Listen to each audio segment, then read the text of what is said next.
ഈശ്വര, ഇത് അദ്ദേഹമാണല്ലോ. അമ്മയോട് ക്ഷമിക്കും മോനെ, നീ എങ്കിലും രക്ഷപ്പെടും.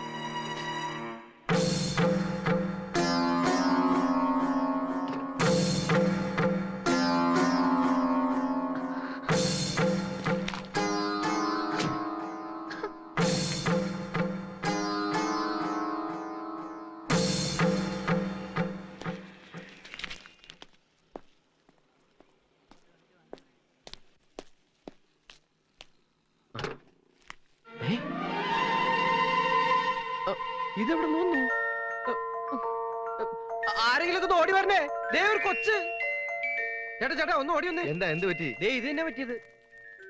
ഇതാണോ വെച്ചാ? അതിനെ എനിക്കറിയാൻ പാടുള്ളത്. ആരോ വെച്ചത്? എന്റെ പൊന്നേട്ടാ കൊച്ചിനെ പിടിച്ചൊന്ന് പുറത്തേക്ക് ഇറക്കി. ദേ അച്ചാച്ചെന്നല്ല വിളിക്കുന്നത്.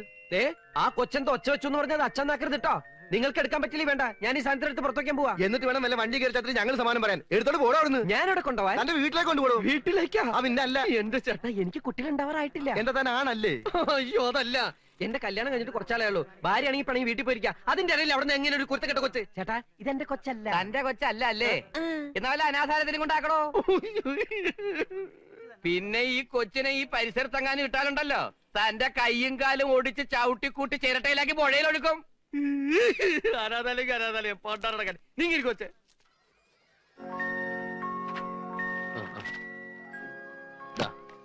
ആരെപ്പോ ഒന്ന് ചോദിച്ചാലും നിങ്ങൾക്ക് ഈ കുട്ടി അവരുടെ കൂടെ പറഞ്ഞുവിടാം. എനിക്ക് യാതൊരു പരാതിയില്ല. പിന്നെ അത് ഒരു അത്യാവശ്യത്തിന് ദാ ഈ പണം മുഴുവൻ വെച്ചോളൂ. അതുപോലെ എന്താ ആവശ്യം വന്നാലും എന്നെ വിളിക്കാൻ മടിക്കണ്ട. എന്റെ ഫോൺ നമ്പർ. അയ്യോ ഇനി നമ്മൾ വലിയൊരു ബന്ധമില്ല കേട്ടോ. എന്ന് ഞാൻ പറട്ടെ.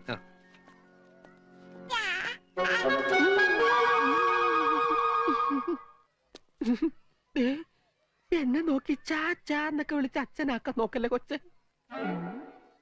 എന്തെങ്കിലും ആവശ്യമുണ്ടെങ്കിൽ ഈ അമ്മയോട് ചോദിച്ചോളാൻ പറയായിരുന്നു ഞാൻ കൊച്ചിനോട്. ചോദിച്ചോളൂ അമ്മയോട് ചോദിച്ചോളൂ. ആ പോയത് നിന്റെ അച്ഛനാണെന്ന് നിന്റെ അയാളുടെ മുഖം കണ്ടാൽ അറിയത്തില്ലേ? ആഹാ, രാധിക വന്ന് കയറിയ സമയം എത്ര കൃത്യമായിട്ട് അറിഞ്ഞിരിക്കുന്നു ഗോപാലകൃഷ്ണൻ. അതാണ് ഈ മനപ്പുറത്തെന്ന് പറയുന്നത്. നീ ചെന്ന് ഫോൺ എടുക്ക്. അയാള് തന്ന നമ്പർ തന്നെയാണല്ലോ ഇത്. ആരും എടുക്കുന്നില്ലല്ലോ. ഹലോ ഹലോ, ഗോപാലകൃഷ്ണന്റെ വീടല്ലേ? അതെ. മിസ്റ്റർ ഗോപാലകൃഷ്ണൻ ഉണ്ടോ അവിടെ? ഇല്ലല്ലോ. എന്താ കാര്യം? ഇത് സെന്റ് മേരീസ് ഓർഫനേജിൽ നിന്നാ. കുറച്ചു മുമ്പ് ഗോപാലകൃഷ്ണൻ അയാളുടെ കുട്ടി ഇവിടെ ഏൽപ്പിച്ചിരുന്നു. പക്ഷെ പേരെന്താന്ന് പറഞ്ഞില്ല. ഞങ്ങൾക്ക് ഇഷ്ടമുള്ള പേര് വെക്കാമോന്ന് അറിയാൻ വേണ്ടിട്ടാ വിളിച്ചത്. ഹലോ ഹലോ ഹലോ, എന്തു പറ്റി? ഹലോ, അതെ, ഞങ്ങൾ ചോദിക്കാൻ തുടങ്ങിട്ട് കുറെ നേരമായി. നിങ്ങക്ക് പറയാൻ പറ്റൂല്ലെങ്കിൽ അത് പറ. നിങ്ങൾ ആരാ?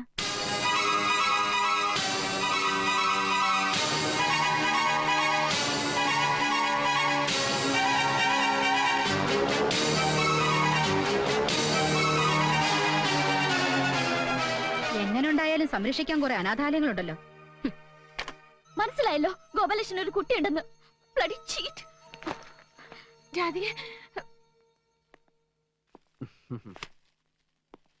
എന്താ എല്ലാരും കൂടെ? വാ.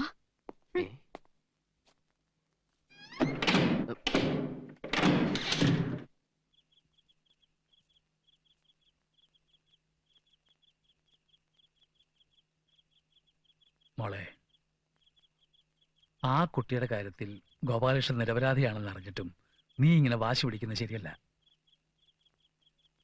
നിന്നെ കൂട്ടിക്കൊണ്ടു പോകാൻ അവൻ വന്നില്ലെങ്കിൽ നീ ഇവിടെ തന്നെ കഴിയാനാ ഭാവം? നാളെ നിന്റെ അനിയത്തിക്കൊരു അലവന വന്നാൽ നീ കാരണം അത് മുടങ്ങരുത്. മേനോൻ സാറിന്റെ മക്കൾ താൻ തോന്നികളാണ്. ഒരുത്തി കണ്ടില്ലേ, കല്യാണം കഴിച്ചയച്ചിട്ടും സ്വന്തം വീട്ടിൽ വന്നിരിക്കുന്നു എന്നാരെങ്കിലും പറഞ്ഞാൽ പിന്നെ ഈ വീട്ടിൽ ഒരാൾ പെണ്ണന്വേഷിച്ചു വരുവോ? അവളുടെ നന്മയ്ക്ക് വേണ്ടിയെങ്കിലും നീ തിരിച്ചു പോയേ പറ്റൂ. അച്ഛൻ പറഞ്ഞ ശരിയാ മോളെ. പക്ഷെ നീ ഒറ്റയ്ക്ക് പോണ്ട, ഞാനും വരാം നിന്റെ കൂടെ. ഞാൻ നിന്റെ കൂടെ ഉണ്ടെങ്കില് ഏത് പട്ടാളം വന്നാലും ഒരു ചുക്കും നടക്കില്ല.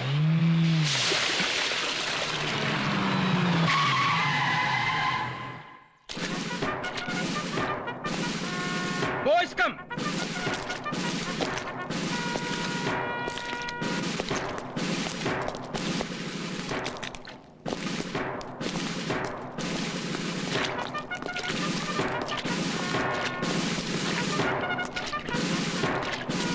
Hold!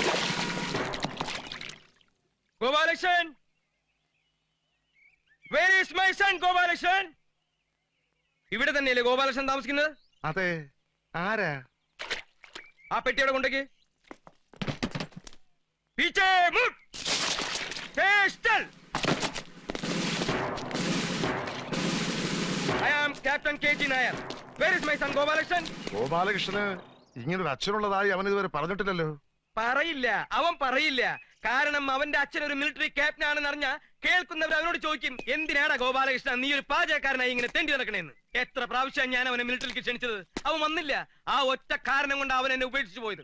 പക്ഷെ എനിക്ക് അവനെ ഉപേക്ഷിക്കാൻ പറ്റുമോ? Where is my son Gopalakrishnan? ഇവിടെ ഒരാൾക്ക് മീശ വെച്ചിട്ടുണ്ടല്ലോ, നിങ്ങൾ കാണോ? നിങ്ങൾ മിലിറ്ററിലാണോ? അല്ല. പിന്നെ മീശ വെച്ചത്? വച്ചതല്ല, ഉള്ളതാ. അതെയോ? Yes, come on. ഗോപാലകൃഷ്ണൻ പുറത്തു പോയിരിക്കുകയാണല്ലോ. അത് സാരയില്ല, അവൻ വരുന്നവരെ സാർ നമ്മുടെ ഫ്ലാറ്റിൽ ഇരിക്കട്ടെ. ആയിക്കോട്ടെ. അങ്ങോട്ടല്ല, ഇങ്ങോട്ട്. ഓ, left right left left right left. ഇയാൾ യുദ്ധത്തിന് പോയിട്ടുണ്ടെന്ന് ചോദിക്കോ? ക്യാ ക്യാ? അല്ല, ഇവള് ചോദിക്കുകയായിരുന്നേ, സാറ് യുദ്ധത്തിന് പോയിട്ടുണ്ടോന്ന്. പോയിട്ടുണ്ടോന്നോ? സോറി, ഒരു ചെറിയ സംശയം ചോദിച്ചോളൂ. സാർ ഈ മിലിറ്ററി വരുന്നതിന് മുമ്പ് നാട്ടിൽ വല്ല ജോലി ഉണ്ടായിരുന്നോ? ഉണ്ടായിരുന്നോന്ന്? ഞാൻ നാട്ടിലൊരു പൊതുകാര്യ പ്രവർത്തകനായിരുന്നു. എന്നെ അന്വേഷിച്ച് രാവിലെ ഒരുപാട് ആളുകൾ എന്റെ വീട്ടിലേക്ക് വരാറുണ്ട്. തന്നെ കാണാൻ ദിവസം അവിടെ വരേണ്ട ഗതികേട് ഞങ്ങൾക്കില്ല. ആണുങ്ങളായ പറഞ്ഞ വാക്കിന് വില വേണം. അലവലാതി. അലോപ്പതിയും ആയുർവേദം ഒന്നും ഇവിടെ പറയണ്ട. നിങ്ങളുടെ വീട്ടിൽ വന്ന് പാചകം ചെയ്യാൻ എനിക്കിപ്പോ മനസ്സില്ല. പിന്നെ എന്തിനാണോ അഡ്വാൻസ് മേടിച്ച് നക്കിയത്? അത് കൊള്ളാം. ആരെങ്കിലും വന്ന് കാശ് നീട്ടി എന്നാ പിടിച്ചോ എന്ന് പറഞ്ഞാൽ അത് വേണ്ടെന്ന് വെക്കോ? അതുകൊണ്ട് ഞാനൊരു കാര്യം ചെയ്യാം. തൽക്കാലം ഞാൻ എന്റെ അസിസ്റ്റന്റിനെ അയക്കാം. ഗോപാലകൃഷ്ണ, ദേ ഇയാളുടെ വീട്ടില് കെട്ടുന്നറിയോ അടിയന്തരോ? അടിയന്തരം അല്ലടോ, പിറന്നാളാ. പിറന്നാളായാലും അടിയന്തരം ആയാലും സദ്യ ഉണ്ടാക്കാനാണല്ലോ എന്നെ ബുക്ക് ചെയ്തത്. അല്ലെങ്കിൽ പറയടോ തന്റെ നാ പറഞ്ഞു. അതുകൊണ്ട് എന്നെ മനസ്സിൽ വിചാരിച്ച് ഈ അടിയന്തരം നീ അങ്ങോട്ട് നടത്തി കൊടുക്ക്, അവര് തിന്നിട്ടേ. ഇങ്ങനെ പോയാൽ തന്റെ അടിയന്തരം ഞാൻ നടത്തും.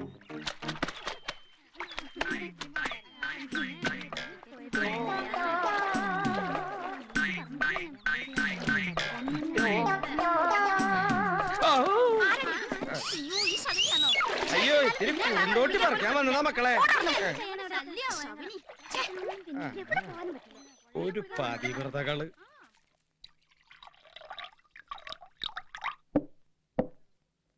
ഇതെന്നത്? വെള്ളം. അത് നീ കുടിച്ചാ മതി. നിന്നെ എന്തിനാ എന്റെ അസിസ്റ്റന്റ് ആയിട്ട് എന്റെ കൂടെ കൊണ്ടുവരണം നിനക്കറിയോ? എന്തിനാ? അതെടുക്കടേ. ഓരോ വലിയ വലിയ വീട്ടിൽ ചെല്ലുമ്പോ അവിടുത്തെ കൊച്ചമ്മമാര് കോണ്ടിനെന്റൽ, കീണ്ടിനെന്റൽ, ഫുഡിങ്, ബാസ്റ്റഡ്. ബാസ്റ്റഡ് എന്ന് പറഞ്ഞ തന്തയിലാത്ത കസ്റ്റാർഡാ. അങ്ങനെ ഓരോന്ന് ഇംഗ്ലീഷിൽ പറയുമ്പോ അതിനൊരു തട. അതാണ് നീ. പക്ഷെ അവിടെയൊക്കെ നാണം കണ്ടത് ഞാനാണല്ലോ. നീ എന്ത് നാണം കെട്ടുന്ന ഈ പറയണേ? ഞാൻ നാണം കെട്ടിട്ടില്ല. എന്താ? ഒന്നും ഓർമ്മയില്ല. ഓർമ്മയുണ്ട്. ഓർമ്മയുണ്ട്. ഇന്നത്തെ സംഭവം വല്ല ഓർമ്മയുണ്ടോ? ഓർമ്മയുണ്ട്. ഓർമ്മയുണ്ട്. ആ പട്ടൻ രാമസ്വാമിയുടെ വീട്ടിൽ നമ്മൾ സദ്യ ഉണ്ടാക്കാൻ പോയത് ഓർമ്മയുണ്ട്. മൂക്കറ്റ നിങ്ങൾ കുടിച്ചിരുന്ന ഓർമ്മയുണ്ട്. സ്വകാര്യമായിട്ട് തിന്നാൻ വേണ്ടി ഒരു കരിമീന്റെ പൊതിയെടുത്ത് മീൻ എവിടെയാണ് ചോദിച്ചത്? നമ്മൾ തമ്മിൽ ഇതുപോലെ ഉന്തം തള്ളുണ്ടായപ്പോ അത് തിന്നരുതെന്ന് ഞാൻ 1000 പ്രാവശ്യം പറഞ്ഞു. അതിന്റെ ഇടയിൽ ആ കരിമീൻ തെറ്റി മറ്റേ അടപ്രഥമന്റെ ഉള്ളിലെ വീണത്. അയ്യോ. എന്നിട്ട് എന്റെ കാല് പൊള്ളാതിരിക്കാൻ വേണ്ടി ഞാൻ ഈ ചെരുപ്പ് പോലെ അടിക്കാതെ ആ അടപ്രഥമന്റെ ഉള്ളിൽ ഇറങ്ങി കിടന്ന് തപ്പി. കിട്ടിയില്ല. ആ സംഭവം അങ്ങനെ ആ പട്ടമാര് കണ്ടിരുന്നില്ല. അത് പോട്ടെ, അവന്മാരങ്ങനെ ആ പായസം കുടിക്കുമ്പോൾ ആ മീന്റെ കഷ്ണം കിട്ടിയിരുന്നെങ്കിൽ അതിന്റെ കാശും കൂടി ഞാൻ മേടിക്കും.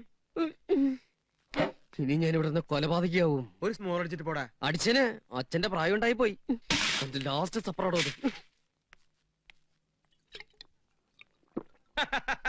അങ്ങനെ ഓരോരോ പ്രശ്നങ്ങൾ തീർത്തുകൊണ്ടിരിക്കുമ്പോഴാ ഒരു ദിവസം നാട്ടുകാർ എനിക്കൊരു സ്വീകരണം തന്നത്. എവിടെ? അമ്മയും പെങ്ങളൊക്കെ. ഇന്നലെ രാത്രി ഇയാളെ ഞങ്ങളുടെ ബെഡ്റൂമിൽ ഒളിഞ്ഞു നോക്കി. അതേനെ. വെറുതെ നിങ്ങൾ കാര്യം അറിയാതെ വെറുതെ നുണ പറയരുത് കേട്ടോ. ഞങ്ങക്ക് നുണ പറഞ്ഞിട്ട് എന്താ കാര്യം? നിങ്ങൾ ഉദ്ദേശിക്കുന്ന ആളല്ല, നിങ്ങൾക്ക് ആള് തെറ്റിയതാ. അത് തനിക്ക് എങ്ങനെ അറിയാം? എന്റെ ബന്ധു അയാള്. അപ്പൊ താനും ഇയാളെ പോലെ അല്ലെന്ന് ആര് കണ്ടു? അയ്യേ, ഞാൻ അങ്ങനത്തെ ടൈപ്പ് ഒന്നുമല്ല. കഴിഞ്ഞത് കഴിഞ്ഞു. എനിക്കൊരു അവസരം കൂടി തരും ഒന്ന് സംസാരിക്കാനാണെന്ന്. ഞാൻ സെക്കൻഡ് ഷോ സിനിമ കഴിഞ്ഞ് വീട്ടിൽ പോണ വഴിക്ക് എനിക്ക് വെള്ളം താഴ്ച്ചു. രാത്രി 2 മണിക്ക് ബെഡ്റൂമിൽ ഒളിച്ചു നോക്കിയാണോ വെള്ളം ചോദിക്കണേ? ഞാൻ അടുക്കളയാണെന്ന് വിചാരിച്ച് അവിടെ ചെന്ന് നോക്കിയപ്പോ ഇവര് രണ്ടുപേരും അവിടെ കിടക്കണു. അപ്പൊ ഞാൻ എന്റെ ദാഹം അടക്കി തിരിച്ചു പോരാന്ന് വിചാരിച്ചപ്പോ ഇവരെല്ലാവരും കൂടി എന്നെ കെട്ടിയിട്ടു. എങ്ങനെ കെട്ടിയിട്ടു? ഇതാണ് സത്യം. ഞാൻ പറഞ്ഞത് സത്യം അല്ലെങ്കിൽ എന്നെ കെട്ടിയിട്ടുള്ള ഈ തെങ്ങുമേലുള്ള തേങ്ങ മുഴുവനും എന്റെ തലയിൽ വീണ് ഞാൻ ചത്തുപൊക്കോട്ടെ.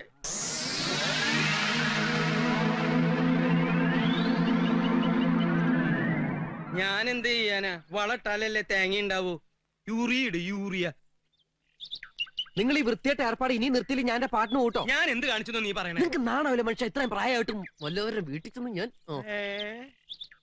അങ്ങനെ സ്വീകരണം കഴിഞ്ഞ് വീട്ടിൽ ചെന്നപ്പോ മുറ്റം നിറയെ ആളുകള്. എന്നെ കണ്ടതും അവര് അയ്യോ ഇതെന്താണ് മാറ്റിനി കഴിഞ്ഞിട്ട് നമ്മുടെ വീട്ടിൽ വെള്ളം കുടിക്കാൻ വന്ന ആൾക്കാരാണോ? വെള്ളം കുടിക്കാൻ വന്നവരായിരിക്കില്ല, വെള്ളം കൂടി മുട്ടിക്കാൻ വന്നവരായിരിക്കും. കടം കുറെ വാങ്ങിച്ചതല്ലേ? ഒറ്റയ്ക്കല്ലേ വാങ്ങിച്ചത്? ഒറ്റയ്ക്ക് തന്നെ കൊടുത്തിരുത്താ മതി. എനിക്ക് കുറച്ച് ധൃതി ഉണ്ടേ. ഗോപാലകൃഷ്ണൻ നീ എന്നെ ഒറ്റയ്ക്കാക്കിട്ട് പോവില്ല. പിന്നാലെ അങ്ങനെ അവസാനം നാട്ടുകാരെനിക്ക് രാജകീയമായ ഒരു യാത്രയയപ്പ് നൽകി.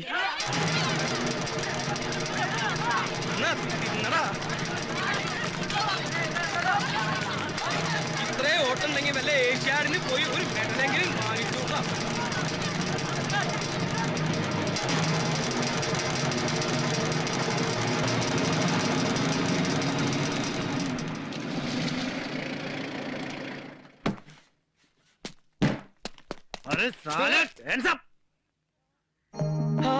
കുട്ടൻ എവിടുന്ന് കിട്ടിയിട അതൊക്കെ? അതൊക്കെ പിന്നെ ഡീറ്റെയിൽ ആയിട്ട് ഞാൻ പറഞ്ഞുതരാം. ഇതിപ്പോ നാട്ടുകാർ പഴയതുപോലെ തല്ലൊടിച്ചല്ലേ. അതൊക്കെ പറ, അയാള് കേൾക്കും. അവൻ കേട്ടോട്ടെ. കേട്ടോടോ, ഞാൻ പണ്ട് ഇയാളുടെ ശിഷ്യനായിരുന്നു. പാചകത്തിലെ കല്യാണത്തിനോ പിറന്നാളിനോ എവിടെ സദ്യ ഉണ്ടാക്കാൻ പോയാലും ഇയാളെ ഏതെങ്കിലും പെണ്ണായിട്ട് പ്രശ്നം ഉണ്ടാക്കും. അവസാനം തല്ല് കിട്ടണതോ എനിക്കും. അങ്ങനെ ഇയാള് ചെയ്യണ വൃത്തികേട് കാരണം നാട്ടുകാർ തല്ലു ഓടിച്ച് തന്നെയാ. അല്ല, ഒരു കണക്കിന് അത് നന്നായി. അതുകൊണ്ട് എനിക്ക് മേജറാവാൻ പറ്റിയില്ലോ. മേജറാ? ആ, മേജർ കുക്ക്. അല്ല, ഇപ്പോഴത്തെ പ്രശ്നം എന്താ? പായസത്തിൽ ഉപ്പിട്ടോ? കടം മേടിച്ച കാശ് തിരിച്ചു കൊടുക്കാത്തോണ്ട് അവരെല്ലാവരും കൂടി എന്നെ നീ രക്ഷിക്കണം. എന്റെ കൂടെ കൂടണോ? നാട്ടുകാരും വീട്ടുകാരും കൂടി തല്ലി ഓടിക്കുന്നവരൊക്കെ ഇപ്പൊ പട്ടാളത്തിലാ. എങ്കിൽ ഞാൻ അവിടെ ഒരു ക്യാപ്റ്റൻ ആവും മോനെ. ക്യാപ്റ്റനാ? ആ, നീ ആരാന്നാ പറഞ്ഞത്? Major cook. ഞാൻ ക്യാപ്റ്റൻ കുക്ക്. അന്ന് ഗോപാലകൃഷ്ണനും ഞാനും തമ്മിൽ പിരിഞ്ഞതാ. പിന്നെ ഇതുവരെ ഞാൻ കണ്ടിട്ടില്ല. ഇപ്പൊ അവൻ എന്തൊക്കെയോ പ്രശ്നങ്ങളുണ്ട്. ഉണ്ട്, എനിക്കറിയാം. Where is my son Gopalakrishnan? മേരാ ബേട്ട കഹാ? ആ, ഗോപാലകൃഷ്ണൻ വന്നല്ലോ. Oh my son, twinkle twinkle little star, കൂകു കൂകു തീവണ്ടി, കൂകിപ്പായും തീവണ്ടി, കൽക്കരി തിന്നും തീവണ്ടി, വെള്ളം മൂന്നും തീവണ്ടി. നിങ്ങളിപ്പോ എന്തിനാ കെട്ടിയെടുത്തേ? പെട്ടിയൊക്കെ ഞാൻ എടുത്തിട്ടുണ്ട് മോനെ. പെട്ടിയല്ല, കെട്ടിയെടുത്തെന്തിനാന്ന്? ഇതൊക്കെ അവിടെ നീട്ടി. പതുക്കെ പറ, ഞാനിപ്പോ പട്ടാളത്തിലാ. പട്ടാളത്തിലോ? ആ, പട്ടാളത്തില് കുക്ക്. പക്ഷെ ഇവരുടെ മുമ്പിൽ ഞാൻ ക്യാപ്റ്റനാണെന്നാ പറഞ്ഞിരിക്കണേ. അത് നീ ആയിട്ട് തിരുത്തണ്ട. നീ തിരുത്തൽവാദിയൊന്നും അല്ലല്ലോ. കുറച്ചു നാള് ഞാൻ ഇവരുടെ മുമ്പിൽ ക്യാപ്റ്റനായിട്ടൊന്ന് വിലസെട്ടറാ. അത് ശരി. അപ്പൊ ഇവിടെ സ്ഥിരാക്കാനുള്ള പരിപാടിയാ? ആ, നിന്നെ ഒന്ന് വരട്ടിട്ട് പോവാന്ന് വിചാരിച്ചാണ് ഞാൻ വന്നത്. പക്ഷെ നല്ല നല്ല പീസുകളുടെ ഇടയ്ക്ക് നീ മാത്രം അങ്ങനെ വിലസണ്ട. ആ അറ്റത്ത് നിക്കണ നീലസാരി എടുത്ത പീസ് ഏതാ? ചവിട്ടി ഞാൻ. നീ ചിരിച്ച് വർത്താനം പറയട്ടാ, അല്ലെങ്കിൽ അവർക്ക് സംശയം തോന്നും. നിന്റെ പഴയ കഥകളൊക്കെ ഞാൻ പുറത്തെടുക്കും. നിങ്ങളുടെ പഴയ വൃത്തിയുടെ സ്വഭാവമൊക്കെ ഇവിടെ എടുത്തിട്ടുണ്ടെങ്കിൽ ഇവര് ഞെട്ടും പൊട്ടും ഒരു ചവിട്ടി കൊട്ടയിലൊക്കെ. ഞാനിവിടെ വളരെ ഡീസന്റാ. ഒരു ചെറ്റയ്ക്ക് എത്രക്ക് ഡീസന്റ് ആവാൻ പറ്റും എനിക്കറിയാം. വേണ്ട വേണ്ട. അവരെ കണ്ട അച്ഛനും മകനുമാന്ന് തോന്നൂല, സഹോദരന്മാരാണെന്നേ തോന്നൂ. ഈ കൈ നടിച്ചേ അതിങ്ങനെ പിടിച്ചാ മതി. നിങ്ങളോട് എന്റെ അച്ഛനാന്നാ പറഞ്ഞിരിക്കുന്നേ? നിനക്ക് എന്റെ മുഖത്ത് നോക്കി അച്ചാ അച്ചാന്ന് വിളിക്കാൻ ബുദ്ധിമുട്ടാണെങ്കിൽ ഹിന്ദിയിൽ അച്ചാ അച്ചാന്ന് വിളിച്ചാ മതി. നിന്റെ മാനം പോണ്ടെങ്കിൽ നീ എന്നെ പെട്ടെന്ന് അച്ചാന്ന് വിളിക്ക്. അച്ഛാ അച്ഛാ. ആ, മകനേ